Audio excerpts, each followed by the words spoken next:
So এতক্ষণ পর্যন্ত আমরা দেখেছিলাম গ্র্যান্ডপার শখ ছিল এটা জেনে যে আসলে ওয়েচু পরিচয় কি অ্যান্ড আমার ব্যাপারে ও ভালোভাবে জানলো কি করে, বিকজ ওয়েচুর গ্র্যান্ডমাদার পিয়াউসির গ্র্যান্ডপাকে জানে অ্যান্ড ওদের মধ্যে কি কথা বলা হয় এটা আমাদের বলা হয় না। নেক্সট সিনে দেখে সাউ সাউ যে কি বাইয়ের সাথে হসপিটালে ছিল বিকজ ওর পায়ে চোট লেগেছে। তো তখনই ও পিয়াউসিকে কল করে অ্যান্ড বলে সরি আমি তোমায় ড্রপ করতে ভুলে গিয়েছিলাম, যার কারণে রিপোর্টার তোমার আর ওয়েচুর ফটো ক্লিক করে নিয়েছে অ্যান্ড এখন পুরো ইউনিভার্সিটিতে তোমায় নিয়ে গসিপ চলছে যে তোমরা দুজন এত ক্লোজ কিভাবে হলে। পিয়াউসি বলে আমার কিছু মনে হয় না বিকজ ওয়েচু আর আমার মধ্যে তো এমন কিছু রিলেশনশিপ নেই। তখন সাউসা বলে কিন্তু এখন জিনরুই তোমাকে ছাড়বে না বিকজ তুমি জানো না যে জিনরুই স্টার্টিং থেকেই ওয়েচুকে লাইক করে, যে কথা পুরো ইউনিভার্সিটির স্টুডেন্ট জানে। তখন পিয়াউসি বলে কোনো ব্যাপার না, আমি এই ম্যাটারটাকেও হ্যান্ডেল করে নেব।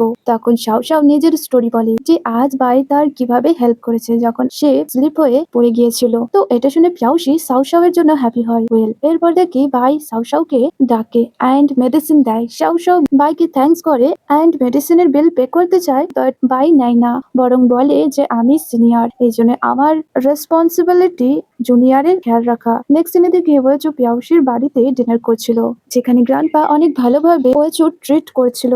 তো তখন পিয়াউসি গ্র্যান্ডপাকে বলে গ্র্যান্ডপা আপনি সিনিয়র ওয়েচুকে এত কেয়ার করবেন না, মানে ওর অনেক দেরি হচ্ছে, এই জন্য এই সব ফিনিশ করে ওনার যাওয়া উচিত। তো তখন গ্র্যান্ডপা পিয়াউসিকে চুপ করায় অ্যান্ড ওয়েচুকে বলে তোমার কি ডিনার ভালো লেগেছে? তো তখন ও বলে হ্যাঁ, বিকজ আপনার কুকিং স্কিল অন্যদের কুকিং স্কিল থেকে একদম আলাদা। পিয়াউসি জেলাস হয় বিকজ ও জানে যে ওর কথাই বলছে। তো তখন গ্র্যান্ডপা বলে অ্যাকচুয়ালি পিয়াউসি খেতে ভালোবাসে বাট বানাতে পছন্দ করে না, এই জন্য আজ পর্যন্ত পিয়াউসির হাতে বানানো ডিশ আমি কখনো ট্রাই করিনি। তো তখনই ওয়েচুকে জিজ্ঞেস করে যে তুমি কিভাবে জানলে যে পিয়াউসি কুকিং স্কিল ভালো নয় অ্যান্ড তোমাদের মধ্যে চলছেটা কি? তো তখন পিয়াউসি বলে না গ্র্যান্ডপা আমাদের মধ্যে কোনো রিলেশন নেই। তো তখন ওয়েচু বলে ও রোজ আমার বাড়িতে কুকিং করতে আসে। গ্র্যান্ডপা আরো বেশি শকড হয় এই কথা শুনে, বাট পিয়াউসি মানা করে বলে যে সিনিয়র ওয়েচু মিথ্যে বলছে অ্যান্ড আপনি প্লিজ ওর কথাই বিলিভ করবেন না। তো তখন গ্র্যান্ডপা বলে ঠিক আছে, বাট তোমরা দুজন আর্গুমেন্ট করো না, বরং ডিনার শেষ করো। আর যখন দ্বিতীয়বার ওয়েচুকে খাবার দেয় তো তখন পিয়াউসি জেলাসে বলে আমাকেও দাও। তো তখন গ্র্যান্ডপা স্মাইল করে অ্যান্ড পিয়াউসিকে ডিশ দেয়। ওয়েচু তো পিয়াউসি জেলাসি দেখে স্মাইল করেছিল অ্যান্ড যখন মিটের লাস্ট পিস ছিল তো তখন ওটা ওয়েচু নেওয়ার আগে পিয়াউসি তুলে নেয় আর ওয়েচুকে দেখিয়ে ওই পিসটি খেতে থাকে। গ্র্যান্ডপা পিয়াউসিকে বলে তুমি কখনোই চেঞ্জ হলে না। তো তখন ওয়েচু বলে গ্র্যান্ডপা ও অনেক বেশি খায়। তো তখন পিয়াউসি জের হয়ে বলে তুমি যা ভাবতে চাও তা ভাবতে পারো। ওয়েল এরপর আফটার ডিনার দেখি যেখানে ওয়েচু বলে আমি ডিশ ওয়াশ করে দেবো, বাট গ্র্যান্ডপা মানা করে দেয় যে না আপনি কিছু কাজ করবেন না বিকজ আপনি গেস্ট, বরং পিয়াউসি সব করে নেবে আর আমরা দুজন আরামভাবে ছেড়ে আসা অসম্পূর্ণ কথা পূরণ করব। যেটা শুনে পিয়াউসি চির হয়। এরপর দেখি গ্র্যান্ডপা ওয়েচুর সাথে কথা বলে যে ভালো হবে পুরোনো ম্যাটার জলদি সলভ হয়ে যায় অ্যান্ড ওয়েচু ওনার কথায় মন দিয়ে শুনছিল। অ্যান্ড যখন পিয়াউসি আসে তো তখন ওকে দেখে ওরা দুজন চুপ হয়ে যায়। পিয়াউসি বলে আপনারা দুজন কি ব্যাপারে কথা বলছিলেন যে আমায় দেখে চুপ হয়ে গেলেন? তো তখন গ্র্যান্ডপা বলে আমরা পাস্টের কিছু কথা বলছিলাম যেটা তুমি বুঝবে না। তো তখন পিয়াউসি বলে বাট আমার এমন মনে হচ্ছে যে ওয়েচু আপনাকে বুলি করছে, মানে সত্যিটা আমাকে বলুন যে ম্যাটারটি কি যাতে আমি আপনাকে প্রোটেক্ট করতে পারি। গ্র্যান্ডপা বকা দিয়ে পিয়াউসিকে চুপ করে দেয় যে তোমার ওয়েচুর সাথে এমন কথা বলা উচিত হয়নি। তখন ওয়েচু বলে গ্র্যান্ডপা ইটস ওকে অ্যান্ড আমি পিয়াউসিকে সব বলছি যে আজ থেকে তোমার রেসপন্সিবিলিটি আমার। পিয়াউসি শক্টে বলে কোন কারণে? তো তখন ওয়েচু বলে যে গ্র্যান্ডপা রেডি হয়েছে তোমাকে আমার স্টুডেন্ট করতে। গ্র্যান্ডপা বলে প্লিজ আমার চাইল্ডিশ ডটারকে ভালোভাবে খেয়াল রাখবে, বাট পিয়াউসি ওনাদের কথার মানে কিছু বুঝতে পারে না। এরপর আমরা পিয়াউসির হাতে এগ্রিমেন্ট দেখি যেটাই পিয়াউসি মন দিয়ে দেখছিল অ্যান্ড গ্র্যান্ডপা ভয়েস আওয়ারে পিয়াউসিকে সব বোঝায় যে ওয়েজু তাইচি মার্শাল আর্ট ফ্যামিলির মেন সাকসেসর অ্যান্ড নিজের স্টুডেন্ট করতে চায় অ্যান্ড এই অপরচুনিটি অনেক বড়, যেমন কি গড কোনো উইশ পূরণ করেছে, এই জন্য এটা তোমার একদমই মিস করা উচিত নয় আর না এটাকে জোকস হিসেবে নেবে, বরং তুমি এখন থেকে ওয়েজুর সাথে ভালোভাবে থাকবে অ্যান্ড ও যা বলবে তুমি সেটা করবে। পিয়াউসি গ্র্যান্ডপার বলা টেডি সিনিয়র স্টাইলে এগ্রিমেন্ট রিড করে যে আমার নাম পিয়াউসি এইজ 80 অ্যান্ড আমি মাস্টার ওয়েজু থেকে হিডেন তাইচি শেখার জন্য রেডি আছি অ্যান্ড এখন থেকে মাস্টার ওয়েজু আমার দেখাশোনা করবে অ্যান্ড ওনার অর্ডার আমি ফলো করব। এরপর ওয়েজুকে টি দেয় যেটা ওয়েজু নিয়ে নেয়। আই থিঙ্ক এটা এই এগ্রিমেন্টের পার্ট। গ্র্যান্ডপা বলে সেরিমনি এন্ড হলো। পিয়াউসি গ্র্যান্ডপার গলাতে উঠে দাঁড়ায়। এরপর ওয়েচু গ্র্যান্ডপাকে প্রমিস করে যে ও স্টুডেন্ট পিয়াউসির কেয়ার করবে। তার সাথে ও এটাও বলে যে ও এ কথা সবার থেকে লুকিয়ে রাখবে যে ও আমার স্টুডেন্ট অ্যান্ড এরকম করার কিছু রিজন আছে। অ্যান্ড বাকি রইলো পিয়াউসির ট্রেনিং, যেটা ইউনিভার্সিটিতে যাওয়ার পর স্টার্ট হয়ে যাবে। তো তখন গ্র্যান্ডপা রাজি হয়, বাট পিয়াউসি এখনো কনফিউজ ছিল যে গ্র্যান্ডপা আমায় টাইচি স্টুডেন্ট করতে রাজি হলো কেন, যখন কি আমি তো ইউনিভার্সিটিতে পেন্টিং ক্লাসে অ্যাডমিট হয়েছি। তো তখন গ্র্যান্ডপা বলে তুমি ধীরে ধীরে সব জানতে পারবে যে তোমার রিয়েল ট্যালেন্ট কোন জিনিসে, মানে গড তোমায় কি স্পেশাল পাওয়ার দিয়েছে। এরপর বলে যে অনেক রাত হলো, এই জন্য ওয়েচু আজ আমাদের বাড়িতে রেস্ট করবে। নেক্সট সিনে দেখি গ্র্যান্ডপা ওয়েচুকে একটা পুরনো বক্স বের করে দেখায়। এটা বলে যে এই বক্স পিয়াউসির চিলড্রেন টাইম থেকে সিক্রেট ট্রেজার ছিল অ্যান্ড এই যে পেন্ডেন্ট পিয়াউসির এনি টাইম পরে থাকতো, মানে এই সব ওর অনেক ফেভারিট ছিল অ্যান্ড ও এটা নিজের প্যারেন্টস এর কাছে ফোর্সফুলি নিয়েছিল। অ্যান্ড পিয়াউসি প্যারেন্টস এ যাওয়ার পর শুধু এটাই ওর প্যারেন্টস এর লাস্ট মেমোরি ছিল। তো তখন ওয়েচুর মনে হয় যে পিয়াউসি প্যারেন্টস এর ডেথ হয়েছে, বাট গ্র্যান্ডপা বলে না এমনটা নয়, তারা অ্যাব্রোডে আছে অ্যান্ড পিয়াউসি চিলড্রেন টাইম থেকে আমার কাছেই থাকে। তো এটা শুনে ওয়েচু ওনাকে সরি বলে।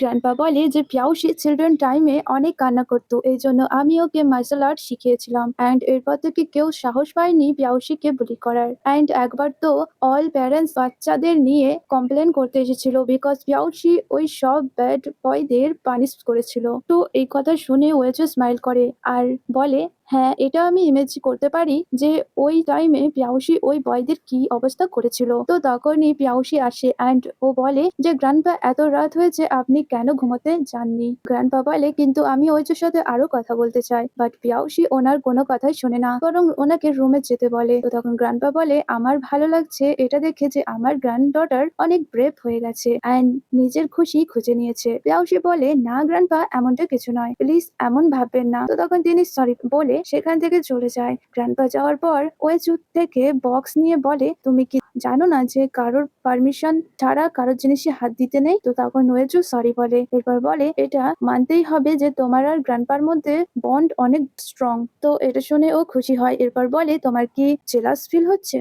তো তখন ওই যে চুপ হয়ে যায় অ্যান্ড ফ্ল্যাশব্যাকে দেখি যখন ও নিজের প্যারেন্টস এর বাড়িতে ছিল অ্যান্ড সেখানে ও অল টাইম একা থাকতো যখন ও ইনজার্ড হয়েছিল অ্যান্ড বাড়ির মেড ওকে নিয়ে গসিপ করতো যে মাস্টার ওয়েচুকে ফ্যামিলি সাকসেসর পোস্ট থেকে সরিয়ে দেবে যাতে অন্য কেউ ফ্যামিলি সাকসেসর হতে পারে, বিকজ জানি না যে মাস্টার ওয়েচু কবে রিকভার হবে। তো এইসব কথা শুনে ও আপসেট থাকতো অ্যান্ড প্রেজেন্টেও ও এইসব কথা ভেবে আবারও আপসেট হয়।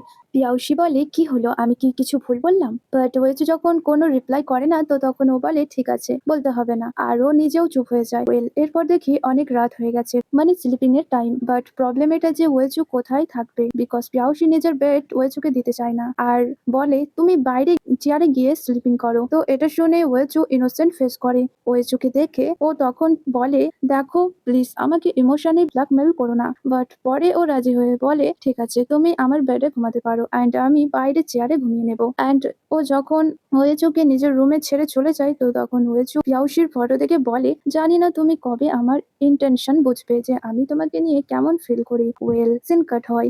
নেক্সট ডে দেখি পিয়াউসি ঘুম থেকে ওঠে, বাট ওর শোল্ডারে পেন হচ্ছিল, এই জন্য কেউ ওর শোল্ডারে মেসেজ করে দেয়। পিয়াউসির মনে হয় গ্র্যান্ডপা, বাট তখন ও দেখে এ তো ওয়েচু, এই জন্য ও সাইড হয়ে যায় অ্যান্ড ওর শোল্ডারে এখন আর পেন হচ্ছিল না। এরপর দেখি গ্র্যান্ডপা এসে ওদের দুজনকে ব্রেকফাস্ট করতে বলে। এরপর দেখি ওরা দুজন ইউনিভার্সিটি যাওয়ার জন্য রেডি হয় অ্যান্ড পিয়াউসি গ্র্যান্ডপাকে বাই বলে সেখান থেকে চলে যায়। তো তখন গ্র্যান্ডপা হ্যাপি হয় যে তার গ্র্যান্ডডটার পিয়াউসি এখন অনেক ব্রেভ হয়েছে। দিন কাট হয়। এরপর দেখি পিয়াউসি নো এন্ট্রিতে কার পার করেছে। এরপর পিয়াউসি বলে এমনটা করা কি ঠিক হবে। তো তখন ওয়েচু বলে এখানে থাকে এটা অ্যান্ড এটার যে রিয়েল ওনার সে একে নিয়ে টেনশন করবে, অ্যাকচুয়ালি এটা তানের কার। তো তখনই পুলিশ অফিসার সেখানে আসে অ্যান্ড তারা নো এন্ট্রিতে কার দেখে ওটার নাম্বার লিখে নেয় অ্যান্ড এরপর এই কারকে নিজের সাথে নিয়ে যাবে। ট্যান ইউনিভার্সিটি এসেছে অ্যান্ড ও যখন এই সব দেখে ও সেখানে যেতে চায়, বাট ওকে ওর স্টুডেন্ট যেতে দেয় না। ওয়েল নেক্সট সিনে দেখি ট্যান পিয়াউসি আর ওয়েচের উপর অনেক জেলাস ছিল। তো তখনই ওকে কেউ কল করে অ্যান্ড বলে তুমি কি আজও কাজ কমপ্লিট করতে পারোনি? ট্যান বলে আমি কাজ কমপ্লিট করতে চাই, বাট ওয়েচুকে আবারও ওই গার্ল সেভ করেছে যে ওকে লাস্ট টাইমেও প্রোটেক্ট করেছিল। তো তখন সেই পার্সন ট্যানের উপর রাগ দেখায়, এর সাথে বলে যদি নেক্সট টাইম কাজ কমপ্লিট না হয় তো আমি তোমায় ভ্যানিশ করে দেবো। আর তখনই ওই পার্সন কল কাট করে দেয়। তো এইসব শোনার পর ট্যান আরো বেশি টেনশন করে যে সে এরপর কি করবে।